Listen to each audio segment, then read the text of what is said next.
सूची में हेराफेरी किस समय हुई? 5/1 को प्रस्तावित अंतिम सूची प्रकाशित हुई।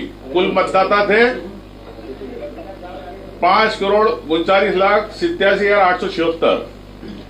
द्वितीय हुई, इसके अंदर 7 महीने के अंदर 4,64,000 मतदाता रहे और अंतिम सूची प्रकाशित हुई जिसके अंदर 16 लाख यानी 2 महीने के अंदर इतने वोटर बढ़ गए।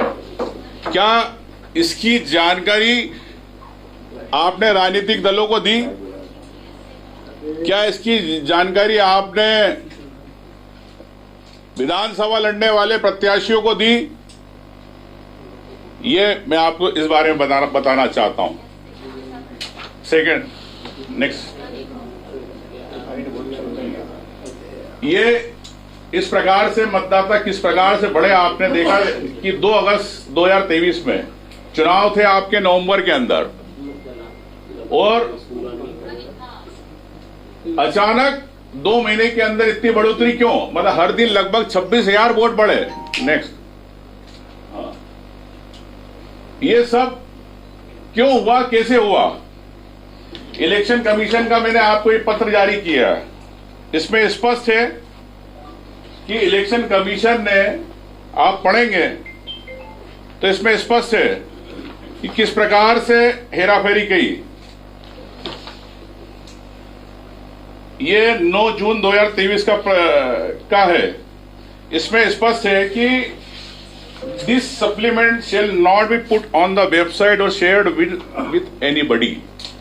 इसके ऊपर ए वाले इसमें लिखा है कि ऑल द एप्लीकेशन फॉर्म 678 1/1/2023 और 1/4/2023 the qualifying date received up to 30 June and advance application with respect 1 July as the qualifying date shall be dispose and update the ER database is being done under the continuous updation. मतलब जो दावे आपत्ति होती है 6 के अंदर होता है कि कैसे नए वोटर को जोड़ना, कैसे साथ में आपका मृत और डुप्लीकेट वोट हटाना। तो आपने देखा कि इलेक्शन कमीशन ने 9 जून 2023 को ये छत्तीसगढ़, मध्य प्रदेश, मिजोरम, राजस्थान और तेलंगाना के लिए लेटर निकला है। ये उसमें पूरा स्पष्ट है। मैं आपको इसकी कॉपी भी अवेलेबल कराऊंगा। तो आपने 1 जुलाई तक तो आपने पूरी अपडेट कर दी 30 जून तक, लेकिन 30 जून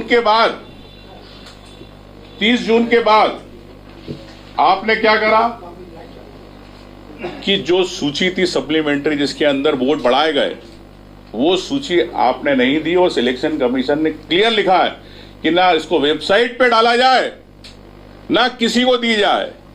तो इसका मतलब कि चुनाव आयोग खुद चोरी करवा रहा है। चुनाव आयोग खुद प्रदेश के अंदर प्रदेशों में सरकारें बनवा रहा है। मध्य प्रदेश के अंदर भी इस प्रकार से चोरी हुई। तो ये इसी प्रकार 5 राज्यों को लेकर किस प्रकार से रहा, ये मैंने आपको बताया। इसकी मैं कॉपी आपको क्लियर है कि 9 जून का स्पष्ट आदेश था 5 राज्यों के लिए। नेक्स्ट, एक चुनाव आयोग ने के बेस पे मुख्य निर्वाचन अधिकारी मध्य प्रदेश ने एक ऑर्डर निकाला। ये निकाला 2/12/2022 को कि 8.5 लाख नकली वोटर को हटाने का किया जाएगा। लेकिन सिर्फ RTA में हमने जानकारी मांगी तो चुनाव आयोग ने कहा कि हम डिजिटल डेटा नहीं रखते, हम जानकारी नहीं रखते, जिसमें कि स्पष्ट है कि चुनाव आयोग का नियम 32 में स्पष्ट है कि आपको 3 साल डेटा रखना है। ये चुनाव आयोग की दूसरी गलती और ये प्रमाण है, कागज पे लिख के दिए उन लोगों ने कि हम डेटा नहीं रखते। नेक्स्ट, तो ये नियम जो 32 तोड़ा, ये मैंने आपको इसके अंदर पूरी जानकारी दे दी किस प्रकार से नियम को तोड़ा गया। नेक्स्ट, अब ऐसी कई सीटें मध्य प्रदेश के अंदर, उदाहरण के लिए मैंने 25-26 सीटें निकाली आपकी जानकारी के लिए कि सेवड़ा सीट 2,64,000 वोट थे 2 तारीख को, मतदाता 2,71,000, मतलब 7,000 2 महीने में बढ़े, बगैर राजनीतिक पार्टी, बगैर वोटर के जानकारी के, बगैर राजनीतिक पार्टियों को जानकारी के, ना विधानसभा के जो उम्मीदवार ना उनको दी गई, लेकिन 2 महीने के अंदर वहां पर नतीजों का अंतर रहा 2,500 वोट का। इस प्रकार से ग्वालियर दक्षिण, करेरा, मुंगावली, सुर्खी, छतरपुर, गुनौर, चित्रकूट, योनतर, मऊगंज, गोड़, थ्योनी, ये पूरी सीटें हैं, जिसके अंदर आप देख सकते हैं नतीजे रहे 5,000, 6,000। यहाँ 6,000 से अगर नतीजों का अंतर रहा तो 16,000 वोट बढ़े। तो ये अगर यहाँ पे 5,000 का अंतर रहा तो 11,000 वोट बढ़े। ये मैं आपको दूंगा पूरी कॉपी आपको। तो नेक्स्ट, ये सब सीटों की आपको मैं जानकारी दे रहा हूं कि किस प्रकार से चुनाव आयोग ने जो वोट बढ़ाए, किसी को जानकारी दी नहीं। नेक्स्ट, अब आप जानते हो कि अभी कल परसों प्रेस कॉन्फ्रेंस हुई। वो प्रेस कॉन्फ्रेंस के अंदर स्पष्ट रूप से ज्ञानेश कुमार जी ऐसा लग रहे थे कि भारतीय जनता पार्टी के एजेंट है कमिश्नर। जिस प्रकार से बोल रहे थे कि सीसीटीवी की हम जानकारी नहीं दे सकते, पोलिंग पे जानकारी, भाई जो पब्लिक डोमेन पे है, आप वोटिंग करा रहे हो उसको आप क्यों नहीं दे सकते? तो ये कई चीजें हैं। तो मैं समझता हूं कि चुनाव आयोग संवैधानिक जो उसकी ड्यूटी है उससे भाग रहा है। कहना चाहता हूं कि अब एक तरफ चुनाव आयोग कहता है कि हम वोटर की जानकारी उसके वेबसाइट पे देते हैं, वोटर अपनी ईपिक नंबर से देख सकता है, लेकिन वोटर पूरी लिस्ट नहीं देख सकता। अगर राजनीतिक पार्टी देखना चाहे या कोई आम व्यक्ति पूरी वोटर लिस्ट अपने बूथ की देखना चाहे तो वो चुनाव आयोग नहीं देता। चुनाव आयोग ने सुप्रीम कोर्ट में कहा कि डेटा ज्यादा होता है, फोटो ज्यादा रहते, इसलिए हम नहीं दे पाते। लेकिन आप राजनीतिक पार्टी को दे सकते हो जो चुनाव लड़ रहा, जो उम्मीदवार है उसको। तो मेरा ये कहना है कि बीजेपी की ऐसी कई वेबसाइट्स है, वो सरकार की वेबसाइट है, प्रधानमंत्री आवास योजना, जन जीवन मिशन, उज्ज्वला योजना, इन सब वेबसाइट पे आप डेटा डालते हो विद फोटो के साथ, तो वो वेबसाइट आपकी हैंग नहीं होती है। आप चुनाव आयोग के लिए जब आम जनता वोट डालना चाहती है तो उसको विद फोटो आप देना नहीं चाहते हो, तो आप आपकी ब्रांडिंग के लिए जितनी योजना है उन वेबसाइटों पे आप डल जाते हैं फोटो, लेकिन चुनाव आयोग वोटर लिस्ट नहीं देना चाहती। तो ये आपने कई बार देखा कि अभी किस प्रकार से बंद की जा रही है वेबसाइट है। दूसरी बात, हमारी स्पष्ट रूप से इसमें मांग है कि सरकार वोटर लिस्ट को फ्रीज करे, कि जब आपने दावे आपत्ति का दिन आखिरी दिन होता है, जब उसके बाद जो फाइनल सूची बनती है पार्टियों को दिखा के, राजनीतिक पार्टियों को, उम्मीदवारों को दिखा के, उसके बाद आप उसको फ्रीज करना चाहिए। आप आखिरी 24 घंटे तक जब वोट डलने वाले रहते, जब तक आप उसके अंदर नाम जोड़ते रहते हो, जब कैंडिडेट के पास आती है, उम्मीदवार के पास आती है, पोलिंग एजेंट को जब देते हैं तो उसकी वोटर लिस्ट अलग होती है, और जो आपने 6 महीने पहले निकाली वो वोटर लिस्ट अलग होती है। कई नाम डिलीट होते हैं, तो वहां पे पिटासी ने अधिकारी कहता है चुनाव वाला कि भैया ये नाम नहीं, वोट नहीं डाल सकता। तो मैं आपसे कह सकता हूं कि किस प्रकार से भारतीय जनता पार्टी ने लोकतंत्र की हत्या की प्रयास किया। रीडेबल फॉर्मेट आपको देना नहीं चाहती, एकदम आप डिजिटल इंडिया की बात करते हैं, लेकिन रीडेबल फॉर्मेट आप क्यों नहीं देना चाहते हो? तो इस प्रकार से भारतीय जनता पार्टी ने प्रदेश में किस प्रकार से यहाँ सरकार बनाई, और मैं कह सकता हूं कि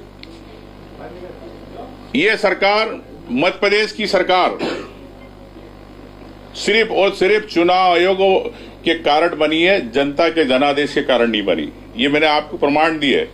क्या अब चुनाव आयोग बड़ी बड़ी प्रेस कॉन्फ्रेंस कर रहा है, लेकिन जो आपके लेटर निकाले, क्या कमिश्नर, इलेक्शन कमिश्नर, क्या ये लोग, इनकी जवाबदारी नहीं है? क्या इनको इस्तीफे नहीं देना चाहिए? मैं चाहता हूं कि राहुल गांधी जी ने जो बात उठाई है वो न्याय की बात है, आम जनता की बात है, आम वोटर की बात है, इस देश के लोकतंत्र को बचाने की बात है। तो राहुल गांधी जी अपनी बात पे अडिग है, लेकिन चुनाव आयोग जिस प्रकार से हेराफेरी करता है और हलफनामे की बात करता है, माफी मांगने की बात कराते हैं राहुल गांधी को। मैं कहता हूं चुनाव आयोग को माफी नहीं मांगे, अब चुनाव आयोग तीनों कमिश्नर इस्तीफा दे। आपने ये लेटर निकाले। इसके अलावा मैं आपको एक और लेटर बताना चाहता हूं कि एक लेटर और निकाला इन्होंने, सेम लेटर ये निकला है, ये भी 9 जून का। इसमें लिखा है एक्सेप्ट छत्तीसगढ़, मध्य प्रदेश, मिजोरम, राजस्थान एंड तेलंगाना, इनको छोड़ के सेम यही भाषा, यही चीज कि किसी को नहीं दी जाए, ना वेबसाइट पे डाली जाए, ये भी चुनाव आयोग ने निकाली है। तो चुनाव आयोग के ये कागज, ये प्रमाण क्या गलत है? इससे स्पष्ट होता है कि आप खुद ही चोरी करवा रहे हैं वोटों की, आप खुद ही वोट बढ़वा रहे हैं, लेकिन आप देना नहीं चाहते। यही मैं आपसे कहना चाहता हूं कि तो इस पे भारतीय जनता पार्टी को तत्काल एक्शन लेना चाहिए और चुनाव आयोग को अपने राहुल गांधी जी से अब माफी मांगना चाहिए। सम्मानित साथियों, पिछले आप देख रहे हैं कि राहुल गांधी जी ने जिस प्रकार से वोट चोरी को लेके बिहार का मामला उठाया, बेंगलोर को लेके उन्होंने उदाहरण दिया कि किस प्रकार से चुनाव आयोग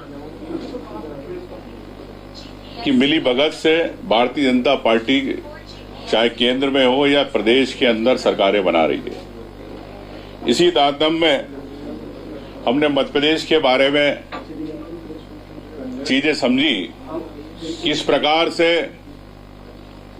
वोट चोरी करके सरकार ने मध्य प्रदेश के अंदर फर्जी जनादेश लेकर मध्य प्रदेश में भारतीय जनता पार्टी ने अपनी सरकार बनाई और इसमें चुनाव आयोग की क्या भूमिका रही, चुनाव आयोग ने किस प्रकार से भारतीय जनता पार्टी की सरकारें बनाने के अंदर अपनी अहम भूमिका निभाई। तो मैं समझता हूं कि जहां चुनाव आयोग कहता है कि हम पारदर्शिता रखते हैं, सभी पार्टी हमारी मेंबर होती है, जिनको हम कोई भी जब चुनाव प्रक्रिया होती ट्रांसपेरेंसी के साथ विधानसभा से लेकर लोकसभा स्तर तक हम हर पार्टी को सूचियां देते हैं, लेकिन इस सूची देने में ही गड़बड़ी है, मतदाता सूची देने में ही। कौन सी सूची पार्टियों को देते हैं मतदाता सूची और कौन सी नहीं देते, और कैसे वोट बढ़ाए जाते या काटे जाते, ये मैं आपको बताना चाह रहा हूं। गड़बड़ियां सामने आई, उसका आपने स्लाइड के माध्यम से जिक्र किया। तो अब इनको लेके आप इलेक्शन कमीशन में शिकायत करेंगे, कोर्ट जाएंगे, अगला स्टेप क्या होगा? स्वाभाविक रूप से जब इलेक्शन कमीशन में जानकारी मांग रहे, इलेक्शन कमीशन जानकारी देना नहीं चाहता। इलेक्शन कमीशन की गरुड़ा ऐप है, गरुड़ा ऐप कौन चला रहा, किस कंपनी की है, क्यों आपने थर्ड पार्टी को दी, उसकी जानकारी देना नहीं चाहता। इलेक्शन कमीशन कहता है कि हम डिजिटल डेटा रखते नहीं, जबकि इनके रूल के अंदर है कि 3 साल रखना है। इस सब बातों को लेके हम कोर्ट जाएंगे, ये हमने तय किया। सर, कितनी सीटें ऐसे तय करी हैं जहां पर हार का जो अंतर है कांग्रेस पार्टी का, और जो अचानक 2 महीने मतदाता बढ़े हैं उसमें अंतर? देखिए, अगर आप देखे जाए तो ये मैंने आपको 30 से 35 सीटों का डेटा आपको दे रहा हूं, जो मैंने एक रिसर्च करवाया, जानकारी ली, लेकिन मैं समझता हूं कि हर सीट पे कहीं ना कहीं गड़बड़ी हुई है, हर सीट पर समीकरण बदलने के प्रयास किए गए। अगर बात करें तो मेरी सीट पे या 10, 12, 15 हजार वोट बढ़ गए, तो मैं समझता हूं कि वोट बढ़े, लेकिन हर जगह बीजेपी इस साजिश के अंदर कह सकते हैं कि आ नहीं पाई। अगर सभी सीटों पे होता तो मैं समझता हूं कि चुनाव आयोग को भी शंका होती, बीजेपी भी शंका होती, तो बड़े तरीके से स्मार्टली गेम किया कि हमको हमारा बहुमत लाना 150-160 सीटें, उस हिसाब से किया। अगर आप इसको 16 लाख वोट को अगर आप बांटेंगे, डिवाइड करोगे 150-160 सीटों से, तो 10,000 वोट प्रति सीटों पे बढ़ा एवरेज। तो मैं कह सकता हूं कि प्रदेश के अंदर ये जो फर्जी जनादेश की सरकार बनी है भारतीय जनता पार्टी की, मोहन यादव की सरकार, ये जनता का जनादेश नहीं है।